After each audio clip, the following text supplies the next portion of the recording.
Hey, y'all. You are listening to Definitely Not For Everyone with me, your girl, Nicolette, and my co-host, Diana. We are here today, y'all.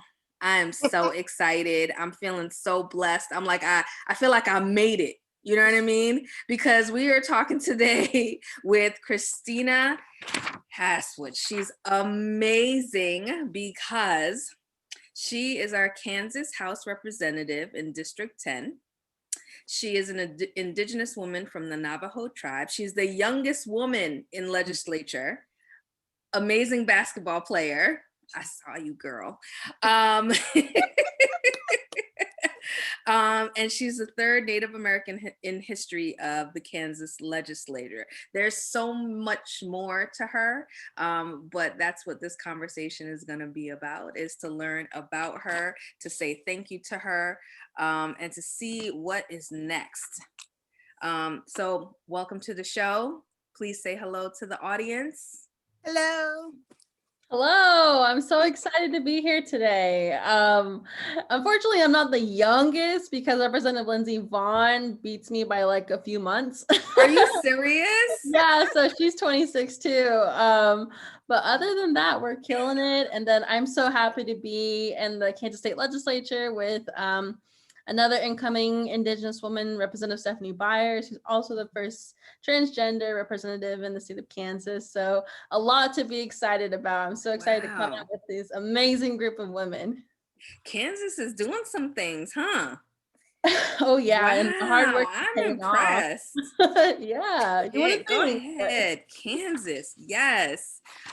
So I can only speak for me and Diana, but TikTok has made the world a little bit easier. You are one of the things that made the world a little easier for me to take, especially during this pandemic, racial reckoning that was happening, like all the things. Your TikToks made me happy. You don't have a lot of TikToks, but the ones that you do have, like compared to like, but the ones you do have made me feel like, okay, maybe everything's gonna be okay. It's just because I can't dance. Like that's like Like you're a cute dancer. You are. You did the renegade thing. I was like, no, I feel like that's like not because I don't have a lot of videos. That's like a lot of TikTok. It's like dancing and singing. So I'm a little limited with that, but yeah, but your ball skills. I was like, you guys ball? You guys ball up? No. No? I massage ballers. I used to a long time ago, but no. It's been a long time. So I mean, I know I said this already, but I have you here basically to say thank you. Thank you for being you. Thank you for doing the things that you do. Thank you for being on TikTok and for me being able to find you. Like, thank you. And thank you so much. And I give all this prep and everything to my TikTok manager, I like to call him. His name is Connor Thrash, and he is a senior in high school. And he helped me formulate the idea because I wanted to get into TikTok. I just didn't know how. And being 26, it's like you're on the brink of being too old. It's like it's a little not cute anymore. So it's funny how that all happened because I told my campaign manager, I want to do this. I don't know how. I love TikTok. And he's like, oh, let's try it. So the first couple of videos that flopped were the ones that we tried. And he's 25 and 26. And then finally Connor hit me up in the DMs and he's like, hey, let me help you out. You need help. He's like, let me help. Let me help. Like, ma'am, I can help you.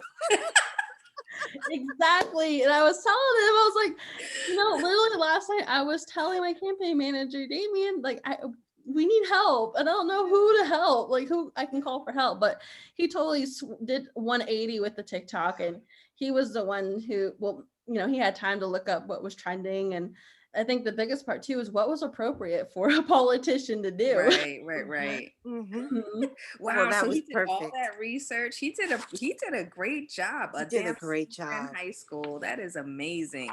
Oh my goodness, that's so funny. Yeah. So usually how we begin our conversations is we end up, I forgot to tell you this. Usually we like to try to define ourselves. And I know some people don't like to define themselves. So just kind of like how you're feeling today, maybe like 2 or 3 sentences. Me and Diana will start off first so you kind of get an idea of what that's about. Okay. Di, you want to go? I can Well, tell you what hers I is. always start off, everybody knows the same thing. I am always, because I'm always cold and hungry. So around this time, so that's how I'm feeling today. A little cold, a little hungry, but happy and grateful to meet you and to have you here with us today. You are an inspiration and we appreciate you and everything you do. So thank you for that. And I'm feeling good. Today's a good day. Today's a good day. Got work done. Kids didn't bother me. I have 3 kids, 3 men. 26 is my oldest. I have a 21-year-old and a 14-year-old. And things went pretty good today. So I'm grateful. Grateful. Had a school meeting. Got good news about the 14-year-old. So this is a good day, Mama. This is a good day. Hey, Um, wow. You don't look like you have a 26-year-old. Like, right? Doesn't she look good? Stop She's so it. are you fly. sure? Yeah. You're gorgeous. Yeah. Oh, Yes. thank you. You're kind. So are you though, girl. Christina, you be like glowing and shit. Oh, I got For a ring real. light. Like, I got the lighting situation. So don't let that fool you. So me, define myself. I always say this, but I'm half Japanese, half Guyanese, Black.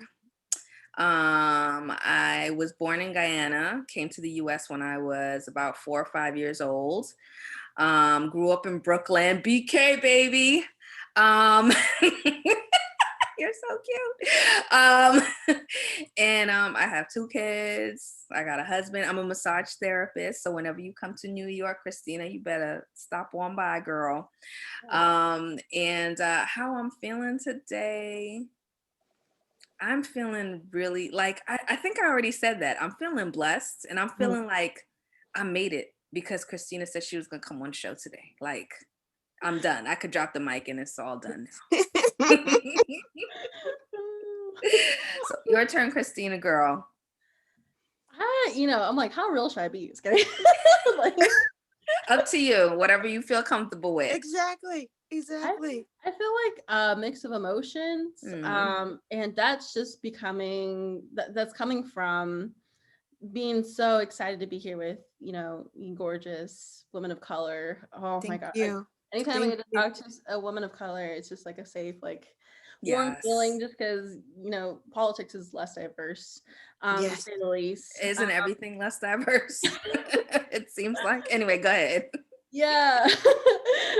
We all need to work on that, but I would say, I guess, to start off on the rough side, I'm a freshman. This is like my 5th, 6th week, and things have been moving fast. I feel like I'm just like, could I have prepared myself better? What could I have done better? And then I talked to my office assistant who helped run my campaign, and she's like, "You're killing it." I'm like, "Are you sure?" Like, Yes. I feel like I could do better. And it's just like always coming down to I'm my biggest critic. Yeah. And I'm always comparing myself. But sometimes I really have to like sit myself down, and I commute from Lawrence to Topeka, which is 30 minutes. So that's a good amount of time by myself. And I always reflect like, you know what, I'm doing good. I'm Yes. proud of myself. And it's Yes. really hard for me to really say that to myself, because I feel like I should always do better, and I always feel like my job can be taken away from me at any moment. But on the flip side of that, I'm extremely grateful to be here. Yes. I'm so happy that I got voted in for the values I Yes. believe in. 71%, girl.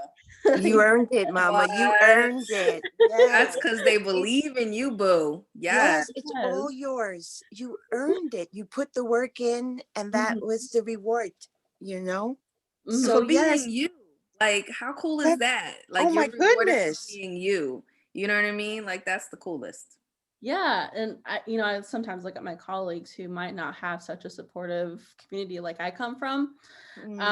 But that's what I'm lucky and blessed about. And family's all healthy and waiting to Nice. get my second COVID shot next week. So and just thinking about that, and always thinking about like the well-being of my community and my state. And I come from Yeah. a public health background, so I always want to help and whatnot. And a lot of things running through my mind, and it kind of goes in waves like that. And just sometimes Mm-hmm. you'll see me at work, like just with my AirPods, and I'm just listening to music because I want to tune everything out for just like a minute Yeah. or two. Um, Yes. That's a good way to That is. um That yeah, is. to go about that. yeah. And TikTok is my choice of relaxation. Ours too. hmm Yes, girl. Before bed, after Yeah. That's putting right. these children to sleep, That's right. it's me and TikTok. That's Me right. and TikTok. So speaking of family, I just want to head straight into the questions now, but can you give me, I always find people's like backstory so interesting, right? And like all the people that I've been and Diana and I have been interviewing so far, like you guys to us or to me too, it just seemed like superheroes, you know what I mean? Mhm. So hearing people's backstories is super cool. So can you So tell us amazing. your backstory? Like what was your childhood like? Can you paint me a picture of like how you grew up, and like did you have both parents, and did you have siblings? Like what was the most like difficult thing that you might have had to endure during your childhood, like hmm things like that? Yeah. So I'm Dana Navajo, from the Navajo Nation originally. And both my parents are from the reservation. They're Navajo as well. English is their second language. I get a lot of eye raises when I tell people I'm Navajo and I'm from Kansas, because that just doesn't mix, because we're originally from Arizona, New Mexico, Colorado, Utah area. Mm. Um, so the story on that is my dad came to Haskell Indian Nations University here in Lawrence, which is actually in my district as well. He came to play basketball. So that's where I got All those. right. Daddy got skills. All right. Yes. So he played college ball. And then my mom was, they met at the Grand Canyon, because that's, I guess, the thing to do back then to after Wow. high school. And he went to college, and then he came back, and it was cute. Like they wrote love letters and stuff, and like phone calls. Oh. Like, where's that these days? Just kidding. Um, Aw. no, I'm kidding. No shade to my partner, but um, somehow in the mix I got made accidentally. And I say accidentally because they had me when they're like 21 and 22. Yes. um, Yes. and so with that, they kind of had to evaluate their life. Do I want to raise this child and my future family on the reservation, or do I want to raise them off the reservation in this place called Lawrence, Kansas? And they weighed out the the disparities, and they just thought there was a better opportunity out here. So that's how I became an urban native, as they say. And they first, not a lot of our family was out here, and if they were going to college. So, and they were only 21, 22. My dad had to drop out of college, and he started to work at a place called Taco John's, which is kind of like Taco Bell here. Okay. So I tease people that I've been eating Taco John's since the womb. Like I love Taco John's. And so he was like the manager there or something, and Yes. their first apartment was in this area in my district called Red Bud Lane. It's kind of like the low income cockroaches. Okay. Like my mom was saying she heard gunshots, like Yes. like Okay. kind Yes. of like a little. I've lived We in know that neighborhoods well, like don't that. we? Yes, we know Yes, we that well do. here in New York. Yes. Go ahead. Yes, something like that. And they somehow made it on to, I think when I was 3 or 4, they moved to another apartment, and they got to get on Section 8 housing funding, and get more out of that neighborhood area. And with that, it was funny because I didn't know it was Section 8 funding, and it wasn't until I was in college when I was learning about those like social programs.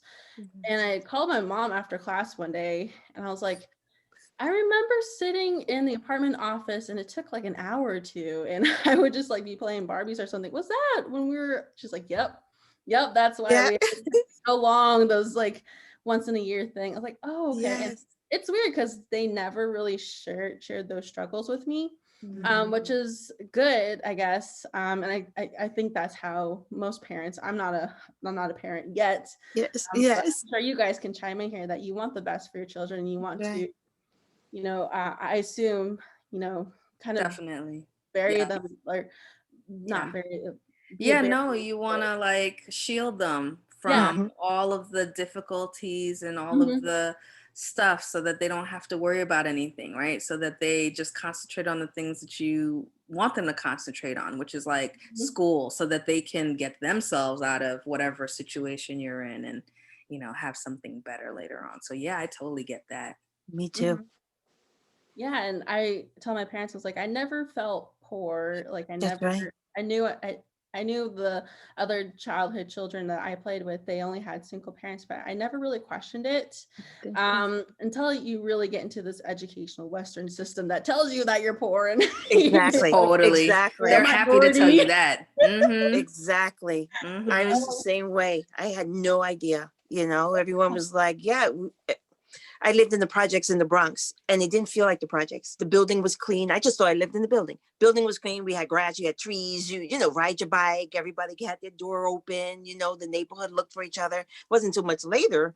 It got dangerous and, Mhm. drugs and everything came in and things changed. But my upbringing and people was like, oh my God, you was from the Bronx, from those projects? And I was like, I don't know what y'all was talking about because my childhood was great. I didn't know anything was wrong until people told me it was wrong.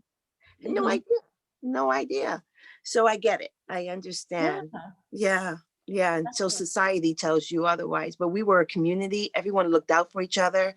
Everyone, took care of each other. So it Mhm. was, my What, childhood was great. yeah. Was that the Yeah. same for you, Christina? Yeah, I would say, definitely not compared to the Bronx. Yeah. Definitely not that. But it was a little taste of that. And, back in the day where we all could play and ride our bikes around without having to worry too much about it. Exactly. Um, but yeah, and when I talked to my mom and asking her about, because a lot of people would ask me about my background, and we walked through this, and she's like, honestly, my goal in life when I was younger was to have my own house, in which they have their own townhouse now. And she was Mhm. like, that was one of my biggest goals. And she was like, I didn't know anything about mortgages and stuff. And so she had to go to our local it's like this nonprofit center where they give out free classes, and one of them was like how to buy a house and like how Mhm. to mortgage 101. And she said that she would go to those classes and stuff and teach herself um Wow. how to do that. So I think I get a lot of my resiliency from her. Mhm. But anyways, that's pretty much the how we got to our townhouse. But when I was about 5 or 4 probably, my mom ended up my dad never finished college, but my mom ended up going to college at Haskell Nations University as well. It's an all Native American tribal college university, similar to HBCUs, in that Oh, sense, where we celebrate like our culture. And yes. yeah, so um it was back in the day where you could still bring your kid to class. So she would bring me because they couldn't afford childcare. And I remember going to class with her, and I would bring my little backpack and my coloring book and crayons, and I would try to take notes like her, even though I had no idea how to Oh my write or anything. goodness. And that's what I remember. And I think that really sparked my interest. Like college was never a question for me. It's like, okay, I'm gonna go there. I didn't know Right. where, which college to go to. But I grew up with that influence. Of course, I played sports too, basketball, volleyball. I'm 5'7", 5'8" on a good day, so I'm pretty tall. On a good day. You're funny. So yeah, so somewhat tall. Yes. But yeah, that's pretty much, in public schools too. Went through K through 12 there and played the violin. Oh, Uh, wow. So, like, what was your experience like in school? Were there a lot of other Indigenous people in the class, or were you the one of none? Like, you know what I mean? There was actually a good group, and it's because this college, Haskell Nations University, is in Lawrence, and um you know, sometimes people start families on accident. And Mhm. just, you know, the life here is just a little bit better than in comparison to maybe a reservation where many grew up Mm. on, like my parents did. So they end up staying here, finishing out their college education and getting a job here. But the good thing is that it's kind of a melting pot. There's a lot of tribes here. So there's Nice. 574 federally recognized tribes, I believe, and Haskell holds about 300 or so to 300. Wow. So it's a Wow. good diverse of tribes here. But usually the majority is like Navajos and Cherokees, and there's a good group of Alaska Natives as well. Um, Nice. so, you know, those who stay here are probably the ones I went to school with. And where I grew up with was in the southeast of Lawrence, and it's kind of like not the most developed. And definitely where Lawrence started to grow was in the northwest, where Okay. we like started to get Starbucks and we Mm. like the fancy like sprouts, like, you know, so. And you can even see demographically on my side of town, there's still like landline poles. You know, they're Okay. not all built underground. Yeah. We still have like billboards. So you can just see the little economic change of things. Yeah. But other than that, and I still have, you know, all those low income housings in my district. Mm-hmm. And then we have colleges here. But you know, growing up, I think one of the biggest struggles was my identity Mm. and really just wanting to fit in. Um, and really not accepting myself. You know, I wanted to have fair skin and blonde hair and blue eyes Mm. because that's, you know, what all the guys are, you know. Yes. And Yes. just not feeling confident in myself and, you know, being different with my culture. I was sort of embarrassed. Like I didn't even want to wear like my jewelry Mm. and whatnot. So Yeah. trying to overcome that, I think really started when I started to do Native American pageants. Mm. I did a Nice. couple, That's um, so cool. and there's like one of my crowns back here. Oh wow. All right, girl. It's just placed so That's beautifully. Look at that. beautiful. That's so cool. But Yes. I think a lot of strong Native women too, and I look at the other one of the other Native women, Representative Dr. Punkwee Victor. She did the Mm-hmm. Native American pageant too in her Mhm. youth, and it's unique because you know, everything is like a talent and then maybe an essay, but you have to show your cultural traditional talents. Nice. That's where I was, oh, okay, like, you know, I enjoyed learning about my culture and kind of finding my space in it, in a safe space Nice. where I felt comfortable. Is probably where I started to grow as into it and being proud, a proud Indigenous woman. Yes. Beautiful. I That love is that. beautiful. And that's inspirational to a lot of women who can relate to that experience that you have and you've had, especially culturally. I know a lot of island women, when they come here, Mm-hmm. they have those feelings of not fitting in and wanting to be, because at that age it's a difficult time, high school, and Nikki always says how she hated high I hated school. high school so much. Oh And fitting no. in. If I But could erase it from my memory, I would. I don't think anybody would look back at my years and say, yeah, she fit in. Yeah, she was. No, I was doing Definitely my didn't. own thing. I wore Definitely did vests not. and turtlenecks, and they was like, what the hell is her problem? And, never wore. Yeah. They was like, where is she at? So, yeah, and wanting to fit in. Mm. I get that. I think a lot of young ladies appreciate what Everyone, you're boys saying right too, now. boys, girls, everybody. Well, That's yeah, the age. Like that's, everybody's you just know trying to what? fit in, You're and right. You're even the right. blonde-haired, blue-eyed girls, they still trying to fit in too. Would you believe that? Would you believe that? Yeah, Ain't that yeah. some shit? Yeah, they're all getting Yes. spray tans and I was about to say they're getting darker Yes, and bigger we're in girl. getting eyes. They So getting extensions. yes. darker. They asses is getting bigger. Like, how did that shit happen? Like, I'm Their upset lips, about that. everything. You know what I mean? Like, I'm half black and I don't have a booty like that. Like, how you get a booty like that? Anyway, they can twerk and shit. I can't twerk. Nothing moves. It's a, It's not it's a fair. different time. It's It's a not different fair. time. Those It's true, right? it Christina, is. It is. right? It's It is true. true. You don't have to say it because you represent the United States. You don't have to say it, but I'll say it for you. Them white Yeah. girls and them big booties. It's just not right. Okay.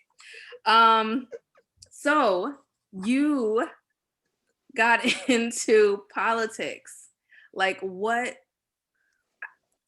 I didn't get into politics until recently, right? Until Trump got into office. Like I didn't find interest in it until this happened. Even with Obama, like I wasn't really into it. How did you get into politics? Like I'm what was it that sparked your interest? I'm in the same boat as you. I call myself a late bloomer in politics, where I didn't Mm. cast my first vote until I was 22 years old. So I didn't even vote for Obama when I was 18. And I guess I say this because I come from a household where we're not really politically active. We're not Mhm. really like active in the community. Like my family, they're quiet. They stay to themselves. They, you know what I mean? Like we're just private like that. And how did I get into politics? Probably from my public health background. So I've been in higher ed for 8 years, and that's because I struggled with anatomy. I failed that class like 6 times in undergrad. Oh, what? That's okay. That's okay. You do it till you get it Though. right. That's right. That's We right. still made it. But I struggled a bit there, and that's a whole nother story. But going back to the politics side, public health, like the bread and butter is definitely research, writing papers, academic posters.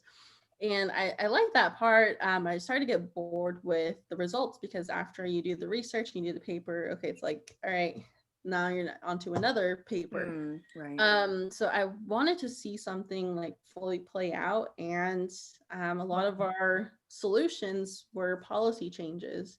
You can give a community so much, community gardens and food banks, but they're all band-aid solutions. Mhm. Even with something like houselessness, a community shelter is just a band-aid solution. The real answer is getting them homes. There you go.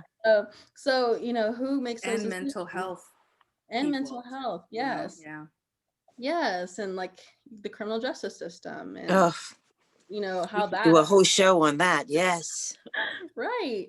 Who makes those decisions? They're elected officials. That's right. And I always been about Indigenous public health, and I would ask my elected officials. I had done like 10 internships to cover up that bad GPA of failing all those classes. Got Um, it. and I did Now it an all makes sense. oh yeah, oh yes. I am not academically strong at all. Um, but I did this internship in Washington, D.C. in 2019, and I was doing public health work there. I was writing papers for a nonprofit, and it was this, I thought this is what I wanted to do and the direction I wanted to go to. And then when I found myself like not wanting to write, I called my mom and I cried. I was like, I Mm. thought this is exactly what I went to college for in grad school. I want to love this, but I'm not loving it right now. And what really interests me, what I was really looking forward to, was going up on the Hill and visiting my Congress representatives and meeting their staffers, and that excited me. Um, Mm. and to talk about public health, so within that nonprofit, they let me shadow the congressional director, and I got to go with her to meet with congressional staffers, because you never really meet with the congressman or woman. You meet with their staffers, who they are the ones actually kind of doing a lot of the work, which has been really amazing. And I saw these staffers, and they were all my age. That's I was right. like, you guys are running the country, basically. Like, Exactly. Wow. Exactly. and take the notes, they write the reports, and they give the suggestions to the politician. And I was like, how are people my age running the country? Basically, it's because they don't get paid much. Exactly. Exactly. um, Exactly. they get paid like nothing. Wow. But it's good work. It's really meaningful and powerful work. And once I saw that, and I just really love sitting at the table. So being at the table, air quotes, I felt I was there, and I would always see them struggle with Native American, Indigenous public health, and any kind of advocacy in Indigenous spaces. You always have to give a history lesson. And Mhm. a lot of these meetings, you only have like 30 minutes with somebody or 15 minutes. And like 80% of that time is taken giving them a history lesson. Mm-hmm. So frustrating. And you're just like, Mm-hmm. wonder why like Indian country is 40, 30 years behind on everything.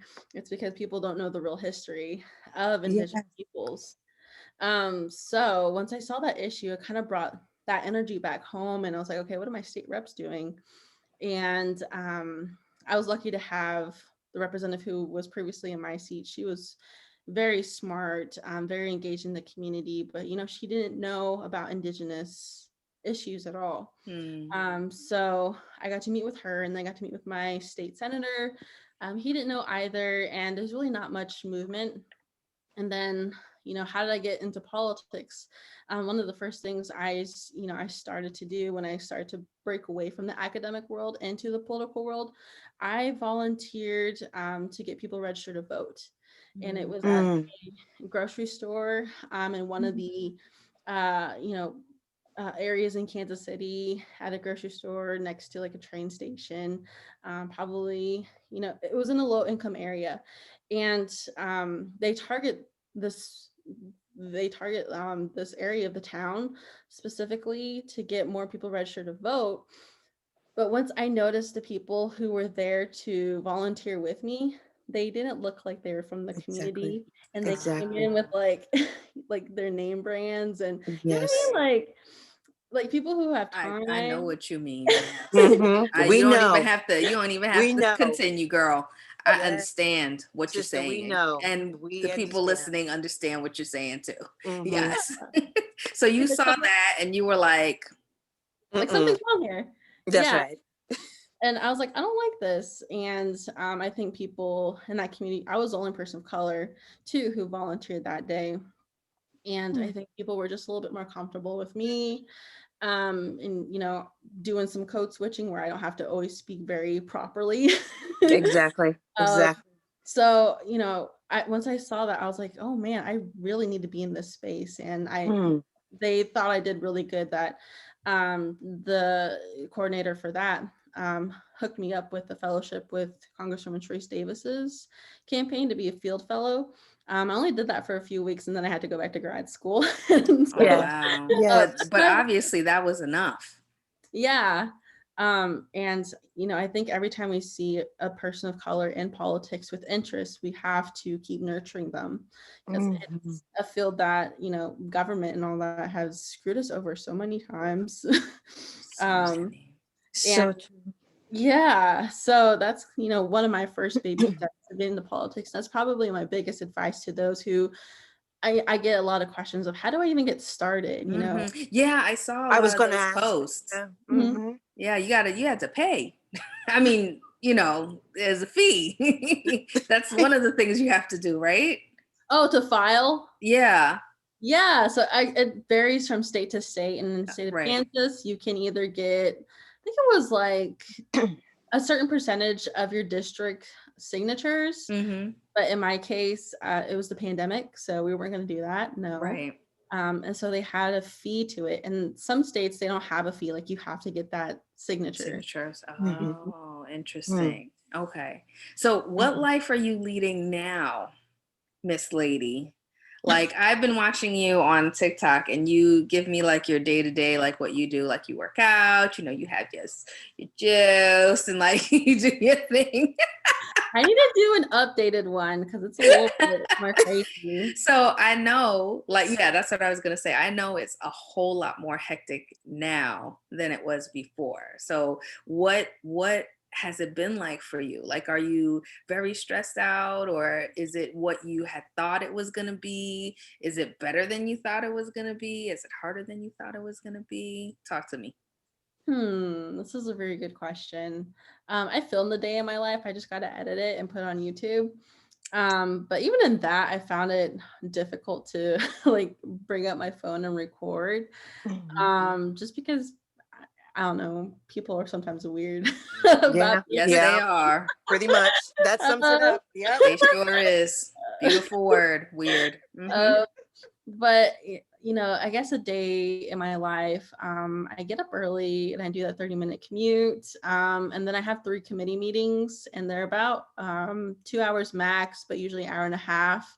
I'm on water committee, health and human services, and agricultural committee, which is really great because with my public health background, that all encompasses into health and the well-being, as well as being environmentally conscious and making sure that we take those steps forward here in the state of Kansas.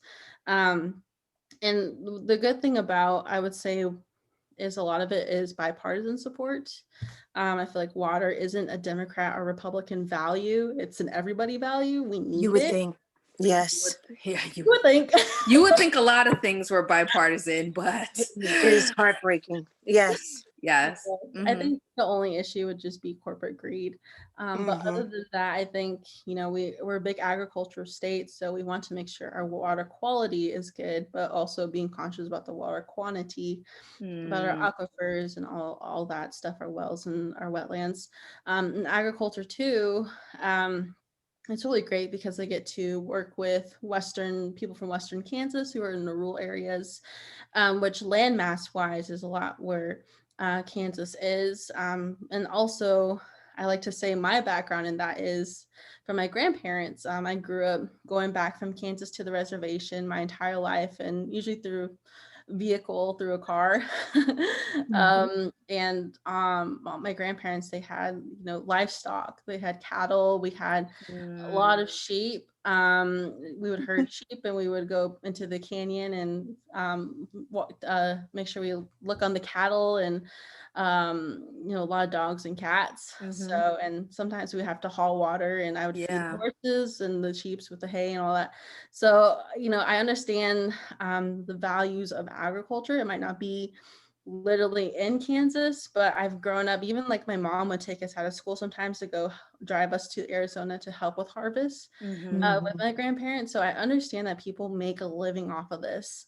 And that's something of a value I really want to help with Kansas in, and make sure we have more younger farmers coming in and making sure agriculture is great. But yeah, I absolutely love my committees.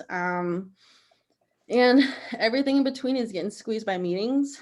And this is actually pretty fun, except when I forget to eat lunch. Yeah. It's where I get to meet with like advocacy groups, Yes. in my community, across the state. One of my favorites is when high schoolers or middle schoolers will reach out to me when they're doing a class project, or they want to figure out how to make a bill. So a high schooler reached out to me recently about a wetlands water bill. And she was like, hey, I want to introduce this into your committee. I was like, okay, bet. Like, I don't know how to do this, so let's learn together. Yes, that's So, right. I was like, I guess I need to learn sometime. Like, That is so cool. That is I wanted to ask you, what can we do to support you? What can our communities, because we need to work together. All of our communities need to work together. People of color need to work together. And I always feel like our Native American communities, our Indigenous communities don't get enough light. I learned so much from TikTok and listening to your communities and what their needs. And it feels like they're not being heard. And we can relate to that. As women, we can relate to that. As African Americans, we can relate to that. And so what can we do to support you also? That's a good question. I think it also depends on who you ask. Just because I see other Indigenous creators who maybe that's their main platform is educating and myth busting. And activism, and they sometimes people use them as a Google search engine, and something like people, I even see that too in my inboxes. Like some people will say, I haven't I think I'm on Cherokee land or something weird, and they're like, I know you can help me with this Indian issue. I'm like, no, like you're supposed to come to me with like unemployment claims and like fraud and healthcare issues, and I can help you with that. That's not what I was elected for, to figure out what Indian land you're on. First of all, it's Indigenous lands too. Honoring that. But of course, I'm just like, sometimes I ignore those. Yes, I can imagine. But I mean, as supporting you in your office, how can, as women, as you know, how can we support you? Vote, right? Like vote for Yeah, all your things. I think, Probably. yeah, Yes. getting more, I think inspiring more women of color to run for office. Unfortunately, I had to be asked to run for office, and I feel like there's a statistic out there where women have to be asked to run for office, and men just say, "Oh, I think I will do it. I'll do a good job at it." So I think when we, find that one or two people to, it doesn't have to be like for state representative, it could be for city council. Mhm. And I'm on a city council board with my city. I'm on a human relations board, and it's a diverse board. When I look at other boards, there's, not a lot of diversity. And even in my board too, I think I might be the youngest. And I would Mm. love to have like, a 16-year-old on it, because a lot of policies we make take years to build. And Mm, then, if it's a bad policy, it'll take years to fix. right. So we need the input of the future. And I think what you said, voting and getting politically active and finding your political voice is very empowering, but also very scary too and intimidating, which I completely understand, because, people politics can easily go south in with your safety as well. And I reflect that back on what happened at the Capitol in the United States on Yes. the 6th of Mm. January, and how every state capital kind of had a target on its back. And we actually didn't even, we were highly encouraged not to go into the Capitol those few days where protests were planned.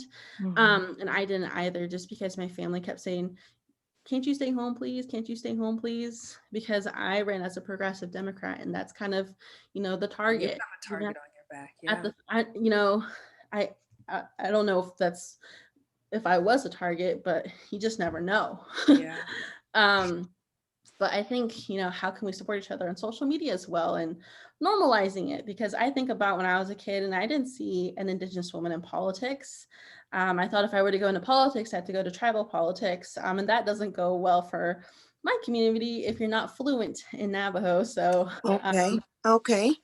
yeah. And I think Oh, just community organizing. Those are just a couple ideas I have. I'm sure you guys Yeah, have yeah. no, those are similar really, really things good too. ideas. Um, Exactly. I Exactly. have I have two more questions for you before we finish off. Di, do you have any other? No, go ahead, No? baby. Oh, okay. So these are like feeling questions. So, what did it feel like to Sorry, I'm just thinking we're massage therapists, so of course they're going to be feeling questions. what did it feel like when you knew you were going to get sworn in Mm. and you were deciding on what to wear? That every woman's dilemma. So I was actually recruited to run for office by Representative Dr. Punkwe Victors, who's the first Native American in the Kansas State Legislature. So she's been mentoring me pretty much since day one. And she told me, let's wear red. Let's coordinate and wear red. And that also brings awareness to missing and Indigenous peoples, which red is the awareness color. And we pre-filed a bill that was to address missing and Indigenous peoples. And it just felt right too, just to wear this color. It's a very powerful color. And, me and my mother made that outfit, as well as my partner. He helped Oh, do wow. it. Wow. It was So, beautiful. there was a lot of love that was made into that outfit, and I sewed on the ribbon to the skirt. My mom pretty much did the shirt and the jewelry too. Most of it was passed down. A lot of the big fancy pieces, my mom holds onto it, because I feel like I'm not responsible enough to hold on to pieces quite yet. Girl, you are on the fucking you are the House representative of Kansas in District 10. You are not woman, but I I understand. love that. I understand. I totally get it. I Oh totally my get it. That's goodness, I like love that. generations and generations and generations of like, okay, I'll give you a pass. Yeah. So, she holds on to a lot of that. But other than that, that's kind of how the outfit was planned. And to wear my, Indigenous outfit, I really wanted to visually give people a reminder that we're still here. That's right. And then, really thinking about it that day too in the Capitol, I was just like, I wonder, what kind of policies were made against us to dehumanize us or to intimidate us because Native Americans did not get citizenship till 1924, which was less than 100 years ago. And each state like had these intimidation laws to prevent Indigenous peoples from voting at the polls. And this is quite common in all races too. And I'm like, I'm sure Kansas tried to do something. And I couldn't find anything online. And I asked our research department, they still haven't gotten back to me. But I'm sure something must have happened. And that was just going through my mind that day. And just thinking, wow, like if you ever come to Topeka, please do. And once you go past the visitor center through security, there's a portrait of Indigenous peoples from Kansas there in the basement area. And it's, I wish there was more of an honor and representation of the Indigenous peoples of Kansas, but just seeing that and walking by that every day, just, it's all their sacrifices got me to where I was today, and to even be here, to be alive today. Maybe those aren't not my direct ancestors of Diné or Navajo, but I mean, all of their sacrifices combined with boarding school and with, surviving, malpractice and research and, all that to hear, it was a big moment. And I imagine. I filmed it and put it on TikTok, so everyone else could share it with me. Did you tear up? Because I teared up. Did you tear up? Not really. I was just more excited. Like after I sworn in, I was like, "Let's go!" Like I love it. I love it. I just wanted to chest bump somebody. I was like. Like, let's change the world. And I saw the Speaker of the House, he's a Republican, at the end of the aisle. I was like, yo, that was so awesome. Like, I'm ready to get to work. You'd be like, yes. Like, let's go. I love it. I love it. That's so cool. And did you also want to do a chest bump when you found out Joe Biden tapped Congresswoman Deb Haaland to lead the Secretary of the Interior? Yes, I was like, first of all, I was like, what's happening with that? Like, because it was all speculation, and I was like, is she? Then my campaign manager, who's more into politics than I am, he's like, no, it's not officially confirmed. And even now, she has to go through the Senate. Yeah. And I don't even know that timeline. Like when, when I call her Secretary Haaland of the Interior. But it was just like, this is happening. And she was a big part of my success too in my campaign. She endorsed me. She did a fundraiser for me. She even was one of the first peoples. I like to tell this story where I was talking to her one night and just telling her, I don't know what I'm doing. Any suggestions are welcome. And she was like, do you have a stump speech? I was like, what's that? A stomp speech? She goes, no, stump. STUMP, stump speech. I was like, what's that? What is that? It's kind of like your elevator pitch. Yeah, exactly. Okay, see, you learn something new every day. Stump speech. Wow, I need one of those. She made me type out a 1 minute, a 3 minute, and a 5 minute. And she's like, email me this. And then she edited it and she sent it back to me and was like, okay, this is how your tone should be. Like the political strategy of things is something I have no idea of. So any person who's in political in these positions, I always take their advice on. So yeah, she helped me out. And then, Dr. Punkwe Victors too has been a big help for me and teaching me even what to wear as I so that is so cool. That is so cool. Yes. I actually have 2 more questions. Oh, here we go. Yeah. Okay, so on a serious note, can you talk to the people out there about the missing Indigenous peoples? Because I feel like a lot of people don't know. Yes. So I guess, there's people would say this issue has gone back since colonization, since the Europeans have touched foot on the United States. And some people say 1492, where they came over and, brought disease and then later genocide, and even going to an issue such as, Columbus Day in South America and all that. Like, they would rape women and they would take them as human trafficking and, bring them back to their home countries. This concept is a very old concept.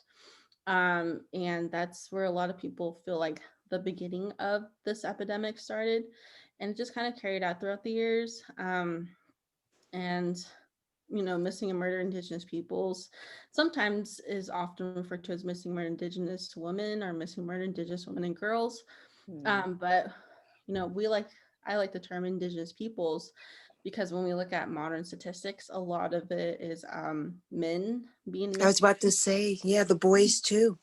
Yeah, and even so with my bill HB 2008 that I co-sponsored with Dr. Victor, she's actually the one that created this bill and introduced it last year. And I was, and that's another thing of how I got into politics. I saw her give a press release, and I got to stand behind her and all of us other Indigenous peoples that were there that day to see that bill introduced, because Kansas hasn't taken any type of step forward to address this. But talking back in modern times, we hear stories in North Dakota, South Dakota, where Indigenous women just randomly go missing, and unfortunately, they'll find their bodies, but because of the systems of jurisdiction. And this goes back to how tribal sovereignty is and that relationship with the federal government, with a tribe on reservation lands.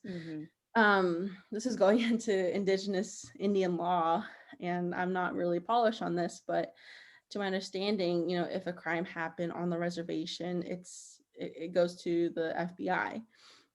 So sometimes you hear stories of, someone's loved one has gone missing, they found their body, and it takes, a couple days for the FBI to come into the reservation to do a crime scene investigation. And with that, with the crime scene, you can't move the body, it's a crime scene. So sometimes like they'll have to wait, and the body will have to wait there for until the FBI comes. So Yeah, but that's days of like wind and maybe rain and yeah, those things that come into play that would wash away whatever evidence there might have been. yeah, and I hope this is not how the same procedure is, because we've made strides with like at the congressional level, like Savannah's Act and Woman VAWA. I'm blanking on that acronym. That's okay. But I think this is the stories that really started the movement. And Dr. Victor shared with me a story about how an Indigenous woman in Kansas City went missing, and they found her body rolled up in like a rug next to a dumpster, and that's kind of like a cold case, like nobody knows what happened. So trying to bring those types of awarenesses, and like we previously mentioned, there's a lot of men that go missing too, but also when we look into modern data and statistics, and this is why I liked the term peoples, because we look at people who might be more vulnerable, like the LGBTQ plus community, who might be in these trafficking environments, and the houseless people, who might be more prone to this type uh, of this environment. And that's just a little bit of what I know. I done a paper on it at the nonprofit National Council of Urban Indian Health, which is where I intern in DC. I focus on these disparity issues in the urban area, because I feel like every time we talk about Indigenous policy, our minds always go back to a reservation. Right. But 70% of Native Americans live off a reservation like myself. Mm, So, and I always find there's this gap in resources that are probably aid to our tribes. When we're not on tribal lands, they really don't connect to us in the urban right. area. So that's just a little bit of that. And it's not an issue in the lower 48. It's, even more complicated in Alaska because they don't have reservations, they have corporations. Mhm. So that's another like land jurisdiction issue. And I think that kind of falls into law enforcement of, okay, if a crime happens here, what's the rules and regulations and statutes there? And that kind of gets to where our bill, HB 2008, where Mhm. we, it's not a perfect solution. It's a nice step forward where we get to encourage the Attorney General to provide training to our state law enforcement on missing or Indigenous peoples, because oftentimes we get misclassified as another race, or Wow. they don't Interesting. really ask about our race. So Mm-hmm. even the statistical data of it not being there is also another factor into it. And then we can also see that too happen with COVID-19, where like CDC didn't really have a Native American race in the data reporting. Of course they didn't. It's amazing. Unbelievable. Unbelievable. And many times in the media, Navajo Nation was one of the highest for mortalities and in cases of COVID-19. So, that's where my public health really kicks in, where, this data and visibility is such a big issue. Mm-hmm. That's what I said in my testimony. And, when it was in committee, and to all 125 of my colleagues on the floor, that just because we don't see it every day, and something such as human trafficking happens underneath our noses, you really don't know what's happening until you look at the signs. And even where, people say some of the hot spots are at malls, how Right. often we go to a mall and don't notice this activity going on. Yeah. But, just because we don't see it and we don't see the data, and it's not always in the media, doesn't mean it's not an issue. Right. Totally. So my last question is, what's next? What is next for you, Christina? Like, what are we gonna see in the next coming like months and years, and what's next? Let's see. So next coming months, definitely figuring out how to, I guess, learn the system and the rules. For now, some of my committees, we have a lot of presentations, and learning all these agencies is, I'm literally getting crash courses, squeezing an hour and a Wow. half of, an agency and its departments, Right. and learning about the funding and Mm-hmm. the budgets and the, their duties and regulations, and, making sure that they're serving the community in a good, conscious manner. Mm-hmm. And I think one of the biggest challenges about my job is I don't have like a law degree. Mm-hmm. So even just reading a bill is something. Right. Oh my gosh, that's so true. I didn't even think about that. Mhm. Yes. And so I'm always talking with our lawyers, we call them revisors, Mm. and asking them to explain something to me. And then I'm always asking my colleagues too. And some of them are lawyers. I'm like, okay, so does this mean? And, just kind of looking at red flags. So in the next couple months, I hope to, really learn this job really well. I want to do a good job. Mm-hmm. I want to be an effective leader, but also balancing that with standing up for, when I need to. Also engaging more with my community. So I'm planning some tours, and making sure that there's social distance because we're still in a pandemic. And really trying to reach out to, the mayors in my city, and to understand the systems in my own community, because I represent I represent a little bit of Lawrence, but I represent an entire city called Baldwin City, and they're a little bit smaller. Mm-hmm. But they're two different types of vibes and environments. And so really connecting with those people. And sometimes, like tomorrow, where I don't have committee meetings, sometimes I like to go out to the community and meet the local business owners and Nice. introduce myself. I just saw you say that. Yes, online. I just read that about you. Yes. I Yeah, think that is wonderful. Yeah. I think that is absolutely wonderful. Yeah, and I want to get more into social media right now. It's just a little hectic to sit down and edit and do all that, because sometimes a TikTok for me can take a while with all the editing. And I try to do closed captions for those who are hard hearing, and that can sometimes take quite a bit of time. Mhm. But I want to continue to provide this transparency and this breakdown of education. And even on my Instagram, I filmed like a how to give a testimony, Mhm. and I want to put that on YouTube because I feel like that's a little bit more accessible to everybody. Mhm. Mhm. So those are some of the work, and I have a day job too, which I Would you believe that? Yes, you Wait did. a minute. Are you fucking Amazing. serious? Excuse my Amazing. language. I work on the weekends now. So I mean, after session and when I would get a break, I could work full time. But we get paid nothing in the state legislature. No, I mean, yeah, that Wow. makes sense. But Wow. shit. So Wow. when I'm not doing that, I'm doing that job, and I work at like a call center, and we do COVID-19 like educating for one of the Mhm. local universities here, and we're one of the first lines of like people call our number when they think they have COVID or they've been Right. exposed, and it's kind of like a de-escalating situation because people Yes. call us when they're scared.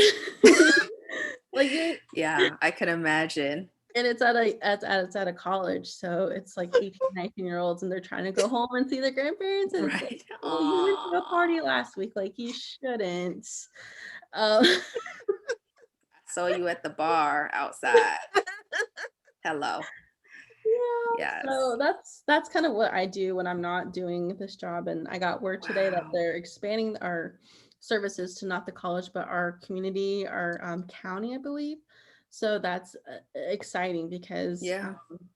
we like give people guidance on like CDC guidance and what the city is adopts. So that's exciting, and that's where I get to use my public health degree. Um, I really want to do a good job at this job.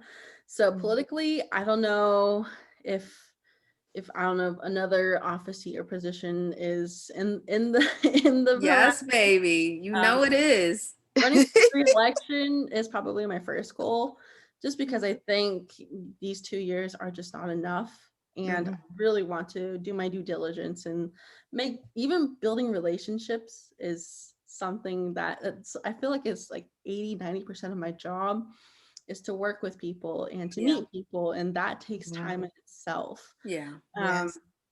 so I, hope to do this job at least for another term. And then eventually I want to get my PhD because That is beautiful.